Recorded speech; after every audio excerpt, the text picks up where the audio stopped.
Wiragora dalam legenda masyarakat Indramayu dipercayai sebagai tokoh antagonis dari jenis siluman yang mendiami kedalaman Sungai Cimanuk. Tokoh ini merupakan lawan dari tokoh pendiri Indramayu, yaitu Raden Wiralodra. Jika Wiralodra digambarkan sebagai seorang bijak, pendiri bangsa, maka Wiragora sebaliknya kelakuannya buruk, tidak dapat ditiru. Lalu siapa sebenarnya Wiragora ini? Apakah ada naskah atau babat yang menjelaskan tentang tokoh ini? Simak kisahnya hanya bersama Tinta Pena di Anong-Anong TV.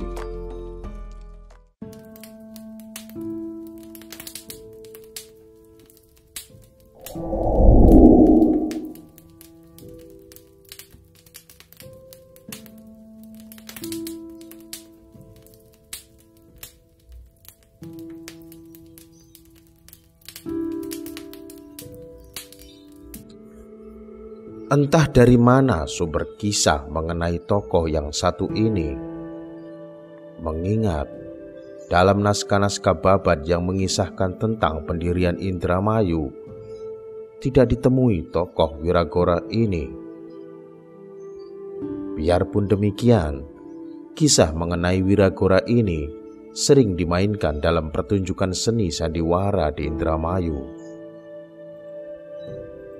Wiragora dalam pertunjukan pentas sandiwara biasanya ditampilkan dalam wujud buto, atau orang Indramayu menamainya dengan sebutan buta, sejenis siluman raksasa yang jika tertawa dan berbicara, suaranya sangat menggelegar. Menakutkan memang, rupa fisiknya mirip buto ijo dalam legenda di Pulau Jawa.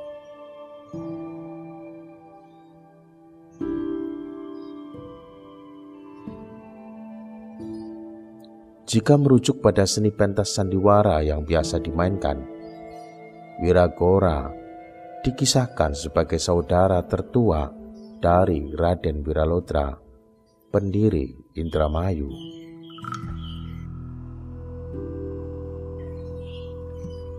Sewaktu-waktu, setelah Wiralodra sukses membabat hutan yang kemudian dijadikan perkampungan dan kelak dinamai Indramayu, rupanya Wiralodra rindu pada kedua orang tuanya yang berada di Bagelen.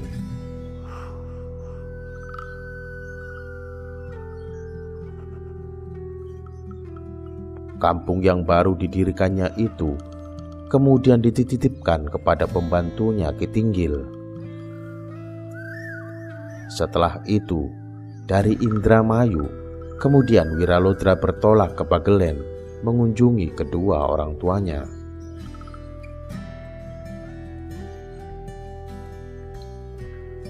Selepas kepergian Wiralodra, kampung yang baru didirikan yang kini dikepalai Ki Tinggil tersebut kedatangan seorang wanita cantik. Ia mendaftarkan diri menjadi penduduk perkampungan yang baru didirikan itu. Ki Tinggil pun dikisahkan menerimanya dengan lapang. Tapi rupanya wanita cantik itu bukan orang sembarangan. Meskipun ia seorang wanita, tapi ia dikisahkan mempunyai kepandaian bela diri. Ia memiliki berbagai macam ilmu kanuragan. Kabar kesaktiannya itu kemudian dengan cepat menjalar ke seluruh perkampungan. Banyak orang-orang kampung yang akhirnya mendaftarkan diri menjadi muridnya, khususnya para remaja wanita. Wanita cantik yang terkenal akan kemampuan silatnya itu dikisahkan bernama Endang Darmaayu.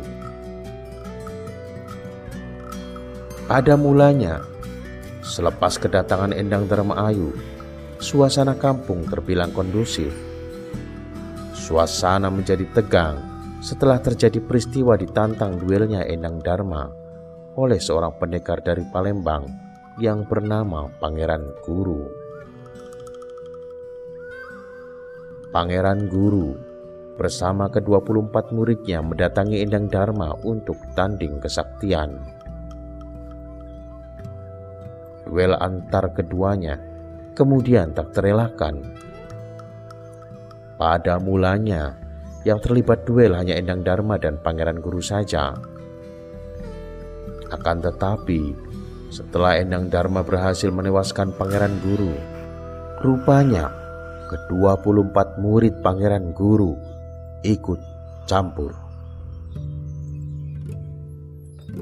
Ke-24 murid Pangeran Guru dikisahkan tewas. Peristiwa tewasnya para pendatang dari Palembang ini menggemparkan seisi kampung. Ki Tinggil yang khawatir dengan kejadian itu kemudian menyusul Wiralodra ke Bagelen. Setelah mengabarkan mengenai peristiwa kematian para pendekar dari Palembang itu, kemudian Wiralodra disertai beberapa saudaranya, termasuk di dalamnya Wiragora, bertolak menuju ke Indramayu untuk melihat keadaannya secara langsung. Sesampainya di tempat, Wiralodra kemudian memanggil Endang Darma untuk dimintai keterangan. Dan setelah mendapat penjelasan, akhirnya Wiralodra dapat memaklumi tindakan yang dilakukan oleh Endang Darma Ayu. Sebab pikirnya Endang Darma hanya membela diri. Sidang kemudian dibubarkan.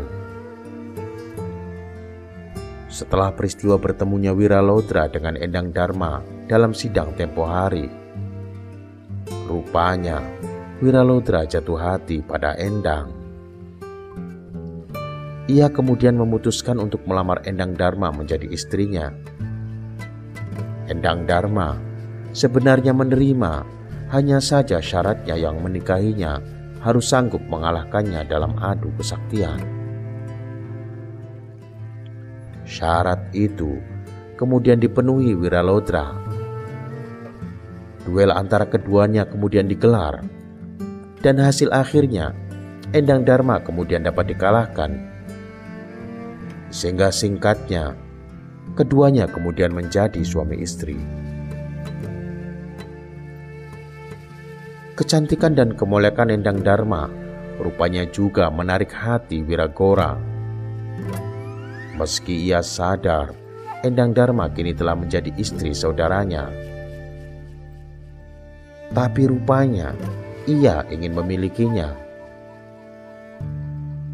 Pada suatu waktu di mana Endang Darma dalam keadaan tidur, Wiragora memasuki kamar Endang Darma. Ia berusaha memperkosanya. Tapi bukan Endang Darma jika mudah. Ia melawan. Keduanya kemudian bertarung. Dan dalam pertarungan itu, malangnya Wiragora dapat dicabik-cabik mukanya. Wiragora kemudian terpapar tak berdaya. Seluruh rumah kini mengetahui kebusukan Wiragora, termasuk saudara-saudaranya. Malu dengan kelakuannya, Wiragora kemudian dikisahkan melarikan diri. Ia kemudian terjun ke Sungai Cimanuk tanpa muncul kembali. Setelah peristiwa itu, ia dikisahkan berubah menjadi siluman penguasa Cimanuk. Ia kemudian dijuluki dengan sebutan Buta Wiragora. Demikianlah kisah mengenai Wiragora, Buto Ijo dari Indramayu. Kisah ini menurut kami kedudukannya hanya sebagai kisah fiksi yang disisipkan oleh dalang atau sutradara sandiwara pada kisah Babad Indramayu. Sebagaimana kisah Arya Kamandanu yang disisipkan pada kisah pendirian Majapahit oleh sutradara film Tutur Tinular. Tapi begitulah, kini kisah Wiragora di Indramayu sepertinya sudah menjadi legenda. Bahkan ada yang menganggap keberadaan tokoh Wiragora itu benar-benar ada.